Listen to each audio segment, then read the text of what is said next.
What's up, guys? Welcome to another edition of Kinzels Classroom here on the Stock Car Spectacle. I'm Nick Kinzel. I'm Mike Gamble. And I'm Ian Jortson. So this week, we're kind of switch it up. We had a great weekend of racing back over at Talladega, but instead of doing grades and overachiever, underachiever, we haven't talked playoffs for these truck guys in a long time. So we're going to kind of do a little playoff show here on this segment of the Kinzels Classroom. Still, I'm just going to pop these guys some questions. Answer what they usually do. We'll see if the professor agrees. All right. So we kind of talked a little bit about the Truck Series playoff picture back in our race review episode a little while ago. But so guys looking in right now: Brett Moffitt, Stuart Friesen, Austin Hill, and Matt Crafton are right now your final four. But that does not mean it's going to stick, because Matt Crafton has a 1-point lead over 5th place Tyler Ankrum and a 2-point lead over 6th place Ross Chastain. And we still got 2 races to go in this round that you would call it for him before we get to Homestead. Right. So really anything could happen, but we got Martinsville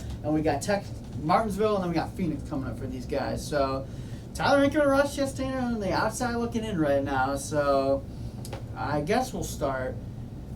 Who do you guys think is your final four going into Homestead after the checkered flag falls in Phoenix here in a couple weeks? Okay.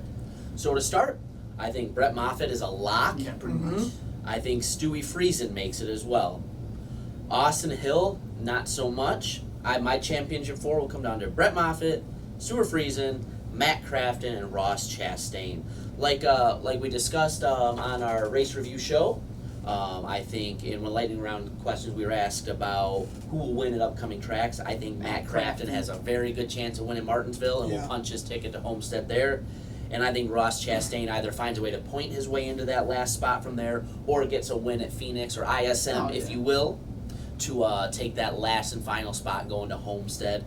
Tyler Ankrum and Austin Hill both, I think, have a lot to be proud of this year. They've kind of overachieved in a lot of different ways. Tyler Ankrum, absolutely. But, well, really, Tyler Ankrum is, he won the race. He won a race. That's really the only reason why he's in right now, because he has not started every single truck race this year due to age. Yeah. So that's why he's still allowed to compete in these playoffs, because he won a race and he was able to maintain top 20 in points. So, but yeah, Tyler Ankrum has a lot to be proud of right now. He's only 1 point out of making the championship four, and we're coming. I don't know. We all picked him out in the first round, didn't we? We all did. picked him out in the first round. So for him to prove us wrong, good for him. And we're coming up to a mile. Well, no more mile and a half. He won at Kentucky on the few miles this year, but maybe he gets it done at the short track, and maybe he gets it done at Phoenix. You just never know. I mean, he's only 1 point out. You don't even have to really necessarily win to get his way in. No. He just has to have some solid runs. 1 point, 13 back from Austin Hill, and then is doable. Yeah, really, yeah. That's what I'm thinking. Hill and Crafton are on the ropes right now because they don't have a good point cushion. Stuart Friesen can even say the same thing, but he's got a better point cushion than Hill and Crafton do. And then for Ross Chastain, it's Ross Chastain. I mean, he's going to find a way to point himself in if he doesn't win one of these races. Right. Yeah, I think for my final four, I think Brett Moffitt's going to be in, Stuart Friesen's going to be in. I don't think Austin Hill and Matt Crafton are going to make it. Austin Hill, just because, I don't know, he's iffy. He's really iffy. He's got 3 wins, though. Matt Crafton, he's just been on a slide for these past 2 years. Stuck in the mud. Yeah, he's stuck in the mud ever since he started doing burnouts at Eldora. So I don't know if he's gonna make it through. I don't know. I'm really iffy with Austin Hill. I think he might make it in, and then Ross Chastain will make it into that 4th and final spot. But if Austin Hill doesn't, Tyler Ankrum, he still has some good runs out of him. So. Yeah. I don't know. Anything can happen. This is why I love the Truck Series. Yep. This points battle is so close, so you really have to be mistake free coming into these next 2 races, or you can really find yourself in a big hole. And so I love it, but for me, Brett Moffitt's pretty much a lock, unless something chaotic happens, which you never know with the trucks. So and these engines. That's a very good point. That's a very good thing. Very good point, yeah. Stuart Friesen, I would love to see Stuart Friesen in the Final Four. I could argue against him making the Final Four, though, because he barely made it into this round. He's prone to self-destruct at times. He's prone to self-destruct that's true. at times. So I'm gonna go Moffitt. I'm gonna go Crafton, because I think Crafton gets it done. Okay. I'm gonna go Chastain, and so I got Moffitt, Crafton, Chastain. Ooh, and then This guy, I know, it's so hard. I don't. Tyler Ankrum, I'm still iffy on Tyler Ankrum. But Austin Hill has proven that he can get it done. Went out and dominated a couple weeks ago. Yep. So Yeah, he's looked fast lately. I think Stuart Friesen's going to self-destruct. So I'm going to go Austin Hill for my final guy. So that make that Brett Moffitt, Austin Hill, Matt Crafton, and Ross Chastain your final four. Because Stuart Friesen's done it to himself way too many times. And we're coming up to a Martinsville track where he can bang himself up, or he can run really well. And then Phoenix, we've seen those restarts go 4 wide before. Something can happen to him there, where he can really mess his whole race up. So Moffitt, Hill, Chastain, and Crafton are my final four. Okay. Yeah. And just like you said, the beauty of the trucks is you can make any of these arguments and not be crazy. Yeah, you can really argue any of these guys to get in. So that's what's crazy. Yeah, really absolutely. Good competitive field this year, boys. Exactly. So we'll see if our picks hold right here in a couple of weeks. Yeah. So. Which they never do. No. They never do, because still none of us have gotten a single race win yet. So that's what's ridiculous. Unbelievable. We've all been together since July and can't get a race yet.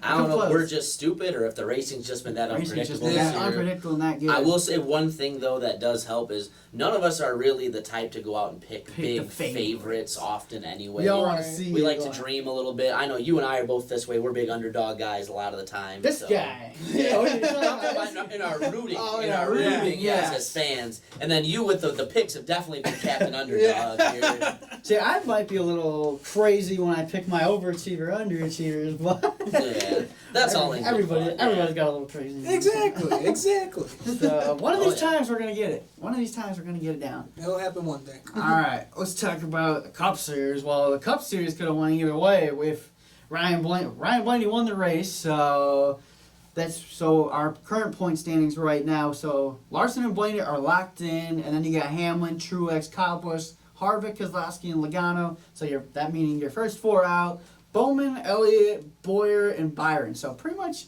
Hendrick Motorsports is out of the playoffs right now. Yeah, I'd say so. But it could have went either way. If Ryan Newman wins this race, I mean, this is what's crazy. If Blaney doesn't win Talladega, the points battle going into Kansas would have been much closer. It's crazy. If Ryan Blaney finishing second would still be on the outside looking in. But because he got the win, that's why Bowman, Elliott, Boyer, and Byron all find themselves in pretty much in must-win situations, unless something absolutely chaotic takes place at Kansas, which you never know. And it's just crazy how 7 1/1000ths of a second can have so much impact on the field because completely changed. If Ryan Newman gets that win, then your first 4 out are Elliott, Boyer, Ryan Blaney, and William Byron. But here's the thing, it's just that much closer because it's -4, all -6, within 10 points. -7 and -9. But instead we've got -18, -22, -24, and -27. So it's just crazy how 7 1/1000 of a second can change the whole field, because if Ryan Newman wins that race, then it's game on from there. But now it's still game on, but it's going to be a lot harder for those first 4 out to get it done. And we kind of talked about this. We kind of talked about who has the best chance of advancing out of this, and everybody's pretty much agreeing on Chase Elliott here. But he's got to go out and he's got to perform. He's got to get his job done. Got to do it. That's all the main 4 of thing. you guys just got to do it. He's going to Kansas. He won the last year. Kansas, so. Like we talk about, things can go their way where they can still point their way in, but these guys are pretty much all have to be thinking we got to go to Kansas. Especially Byron, especially William Byron. To but make if up. Ryan Newman wins, William Byron's only sitting 9 out, and then you don't have to go into Kansas with the must-win mentality. So it's just crazy. 7 1/1000s of a second can change the whole field. Oh yeah. Who would have thought? Ryan Blaney's good into the round of 8, but Joey Logano and Brad Keselowski have the possibility. Are just hanging on at this point. Well, Did not see that coming. For a lot of people have come up and talked to me, not my words, but a lot of people come up and talk to me about Blaney almost being like the third driver, the redheaded stepchild at times at Penske Racing, and for him to be the one to the good here is actually for him to be the only Penske driver locked into the next round. Oh, good for him. Awesome. So listen, I knew being a Blaney fan, this was going to be a really tough road to the playoffs because you've got Richmond is one of his worst tracks. He survived. Yeah.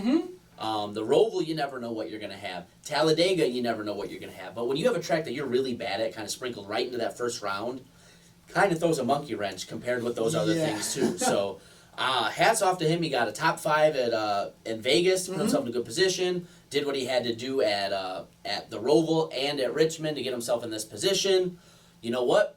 Wheels came off a little bit, no pun intended, at Dover with the mechanical issue. Yeah. But he came out and did what he had to do at Talladega, and it changed everything. Advantage of the opportunity given to him. Pretty much every playoff driver at Talladega had an issue of some point. Including him. Including him spinning down field road. Yeah. So, that could have been a lot worse for him, too. He could have gotten some grass in the grill, and that could have overheated his car and everything. You just never know. So for Ryan Blaney to take advantage, he did everything right there at the end. And it came down to the battle of the Ryans, but Sir Blaney comes out on top. And he just had a good race. You know, as much as it came down to the end, he led the most laps in the race. Exactly. So yeah, he had one of the strongest cars. He had a very so fast I'm not. car, yes. There were a couple other podcasts I was listening to today that were kind of making it seem like he lucked his way in. I'm not buying that. No. I'm sorry. Okay, well, I'm sorry, biased as a but Blaney fan, but I'm not if you win buying at that. Talladega, luck is involved because To a degree.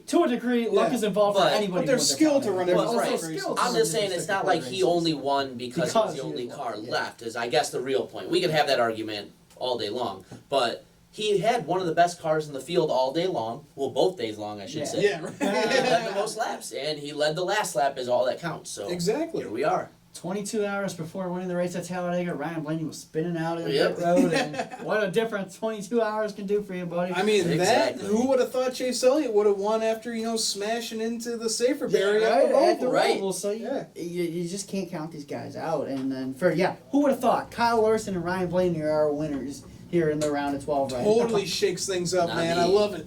I Yeah. love it. Yep. So yeah, So this is going to be a really exciting Kansas race because these 4 guys, Bowman, Elliott, Boyer, and Byron, are going to do whatever it takes. They're going to get off sequence. They're going to get off strategy with all the other leaders. Right. They got to do something different because one of these, I think, it's really going to come down to one of these 4 drivers going to have to win. That's the only way they're going to get in. Yep. Unless something crazy happens, but Which is bound to happen. it could is happen. possible, yeah. Anything can happen in these playoff races. We've seen that, but realistically, one of these 4 are going to have to win. So if you were an Alex Bowman, Chase Elliott, Clint Boyer, or William Byron fan, I feel bad for you. Sunday is going to be... hold on to your butts. Hold on to your butts. Yeah. Oh, man. It's going to be a stressful race for those And fans. I can't wait for our next show because our next show is when we cut the field from 12 to 8 and we get to make our Final 4 predictions. Yep. Oh, yeah. We got some exciting stuff coming on the classroom, but I think that's all we got for now. So thanks for watching another edition of Kinzels Classroom on a Stock Car Spectacle. I'm Nick Kinzel. I'm Mike Gamble. And I'm Ian Jortson. Watch our Make sure to follow us on Twitter and Instagram and subscribe, guys.